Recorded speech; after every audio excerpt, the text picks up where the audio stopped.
बड़ देउलर रत्न सिंहासन बसिछन्ति चतुर्धा मूर्ति। महाप्रभुंकर गर्भगृह थाई दर्शन करुछन्ति दंपति दुई जन। अत्यंत सुंदर दिशुछन्ति कालिया कान्हू। मन भरी दर्शन करुछन्ति। कौनसी बारण नाही, केही नाहंती तांकु रोकिबाकू। आहा कि मनोरम दृश्य, आखिर पलक पकाइबाकू इच्छा हेउ नाही। हठात अलार्म बाजी उठिला आउ निद भांगी गला। मोबाइल देखिला बेलू भोर 4टा। आ भोर 4टारे जो स्वप्न देखा जाए ताहा सत हुए। ताहाले कौन महाप्रभु को दर्शन करिबा पई श्रीक्षेत्र वार्ता आसिला। जय जगन्नाथ, जय गोपीनाथ। 4 वर्ष हेब जगा को दर्शन करने को आसंती उत्तर प्रदेशर गोटे दंपति। जेते थर आसिछन्ति भल करी टिके मन खोली दर्शन करि पारि नाहंती जगा कालिया को। सेतिपई निष्पत्ति नेले आउ सेमाने केबे हेले पुरी आसीबे नाही। सिंहद्वार पतितपावनक पाखरे मन दुखरे हृदयर कथा कही सेदिन से चली जाइथिले तांको प्रदेश उत्तर प्रदेश को। महाप्रभु को पेट पुरई दर्शन न करि परिबारु मन भितरे अत्यंत दुख आसीथिला। जगन्नाथଙ୍କ प्रति विश्वास कमी जाइथिला। सेदिन सिना सेमाने दुख कथा को पतितपावन को कही देई जाइथिले, किंतु भक्तर भावना को बुझी पारुथिबा भावग्राही चिंतारे पड़ी जाइथिले। भक्त मनरे कष्ट देखी भाव विनोदिया ठाकुर कौन कले आसंतु जानिबा। दर्शक बंधु, जदि आपण माने महाप्रभु जगन्नाथंकर अत्यंत प्रिय भक्त, जदि महाप्रभु जगन्नाथ को आपण भल पाती, तेबे दर्शक बंधु जगन्नाथ महिमा कार्यक्रम कमेंट रे गोटे कमेंट दे दिंतु जय जगन्नाथ बोली। आउ आम परिवार सहित जोड़ी हो जातु यही जगन्नाथ महिमा कार्यक्रम देखिबा पाई। 2020 मसीहा कोविड परे परे श्रीमंदिर रे गोटे नुआ नीति प्रचलित हैला। महाप्रभु जगन्नाथ को दर्शन करिबा पई केवल सिंहद्वार दे धाड़ी रे ठिया होई जीवाकू पड़िबो। खाली सेतिकी नुहे, साहण मेला दर्शन को मध्य बंद कर दिगला, जहा फल दर्शनार्थी मानू बहु असुविधार सम्मुखीन होगाकू पड़ता। उत्तर प्रदेश गोटे परिवार आसीथिले जगन्नाथ महाप्रभु को दर्शन करने। सिंहद्वार रे पहुँची देखिले मंदिर को जीवाकू हेले लाइन रे ठिया होगाकू पड़िबो। भक्त मानकर लंबा लाइन रजा 9 पर्यंत लगी था। तेणु सेमाने लाइन रे सभा शेष रे ठिया हेले। प्राय 4 घंटा पर सेमाने मंदिर भीतर को प्रवेश कले, किंतु भीड़ ठेला पेला भितरे महाप्रभु को सेमाने आखि पुराई दर्शन करि पारिले नाही। मंदिर भितरु तांकु पेलिकी काढ़ी दिया गला। अत्यंत दुख लागिला सेमानंकु, आखि छल छल होईगला। श्रीमंदिरर एपरी व्यवस्था देखी सेमाने मर्माहत हेले। प्रथम थर पई आसीथिले जगा कालिया को टिके दर्शन करिवे बोली, जहा होई पारिला नाही। 2 दिन पुरी रे रही सेमाने फेरी जाइथिले तांको राज्य को। दर्शक बंधु, कोविड परठारु जगन्नाथ को दर्शन करिवा भक्त मानक पई कष्टकर होई पड़िथिला। अनेक भक्त असंतोष होई श्रीमंदिर को जीवा पई इच्छा प्रकाश कले नाही। समस्तिंक मनरे संदेह, महाप्रभु आउ श्रीमंदिर रे नाहंती कि महाप्रभु आउ श्रीक्षेत्र रे नाहंती। उत्तर प्रदेशर सही 2 दंपति पुणी 2022 मसीह जगा दर्शन रे आसीथिले श्रीक्षेत्र को। 2020 मसीह जहाँ सेमानंक सह घटिथिला 2022 मसीह ताठारु आहुरी कटकणा अधिक देखा मिलता।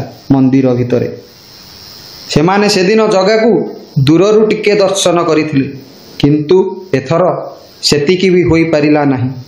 प्रबल गहली होइथिला 22 पाहाचरे, जहा फल गोटे भक्त गुरुतर भावे आहत होइथिले।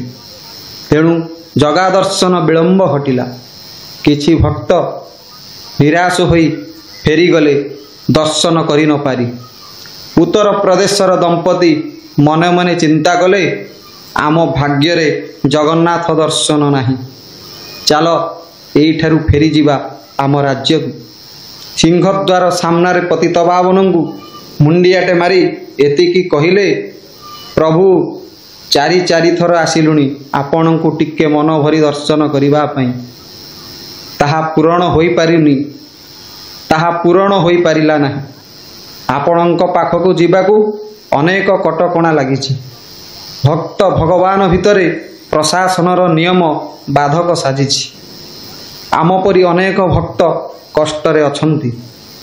ଏଭଳି କଟକଣା ଯଦି ରହିବ, ତେବେ କାହା ପାଇଁ ଏ ବଡ଼ ଦେଉଳ? କାହା ପାଇଁ ଉଡ଼ିବ ଏ ପତିତପାବନ ବାନା? କାହା ପାଇଁ ଖୋଲାଯିବ ତୁମ ଆନନ୍ଦ ବଜାର? ଆଉ କାହା ପାଇଁ ତୁମେ ହେବ ବଡ଼ ସିଂହାର ବେଶ? ଏହାକୁ ଦୂର କରନ୍ତୁ ପ୍ରଭୁ, ଏହାକୁ ଦୂର କରନ୍ତୁ। ତୁମେ ଯଦି ପ୍ରକୃତରେ ଜଗତର ନାଥ ବୋଲାଅ, ପ୍ରକୃତରେ ଜଗନ୍ନାଥ ଭକ୍ତର ଭଗବାନ, ପ୍ରକୃତରେ ଭକ୍ତ ପାଇଁ ତୁମର ଚିନ୍ତା ଥାଏ, ତେବେ ଏ କଟକଣାକୁ ହଟାଇ ଦିଅ ପ୍ରଭୁ, ହଟାଇ ଦିଅ।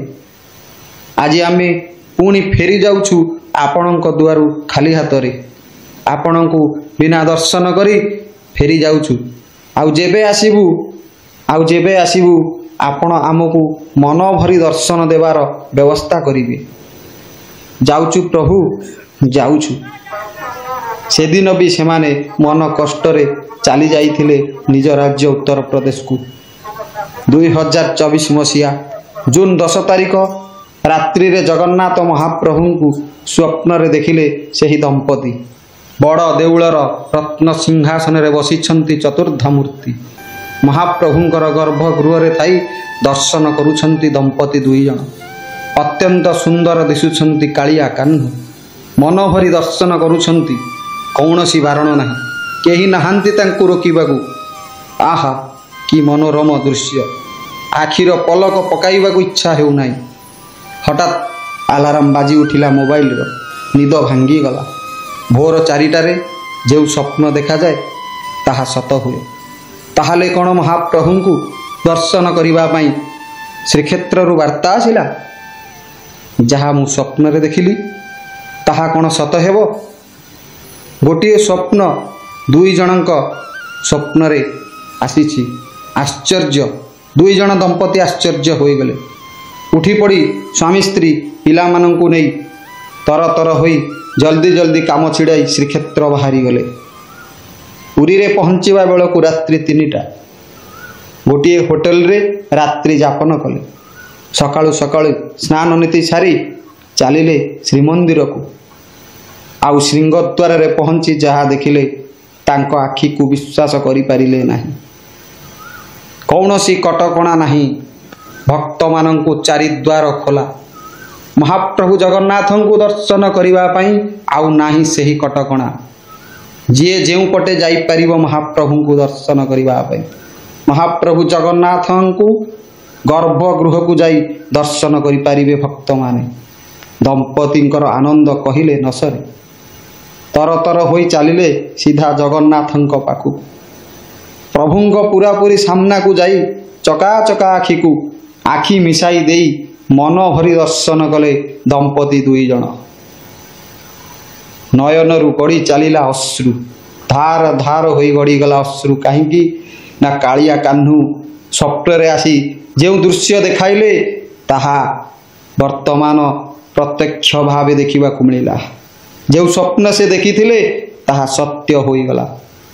ଖାଲି ତାଙ୍କ ପାଇଁ ନୁହେଁ, ସେ ସମସ୍ତିଙ୍କର ଦେବତା, ସେ ସମସ୍ତିଙ୍କର ନାଥ ଜଗନ୍ନାଥ। ତେଣୁ ସମସ୍ତ ଭକ୍ତମାନଙ୍କ ପାଇଁ ମହାପ୍ରଭୁଙ୍କ ଦର୍ଶନ କରିବା ପାଇଁ କୌଣସି କଟକଣା ଆଜି ନାହିଁ। ଆଜି ପୁଣି ଭକ୍ତଙ୍କ ପାଇଁ ପ୍ରଭୁ ନୀତି ନିୟମ କଟକଣା ସବୁକୁ ଭାଙ୍ଗି ଦେଇଛନ୍ତି। ଭକ୍ତ ଆଜି କହୁଛି, ଜୟ ଜଗନ୍ନାଥ ପ୍ରଭୁ, ଜୟ ଜଗନ୍ନାଥ।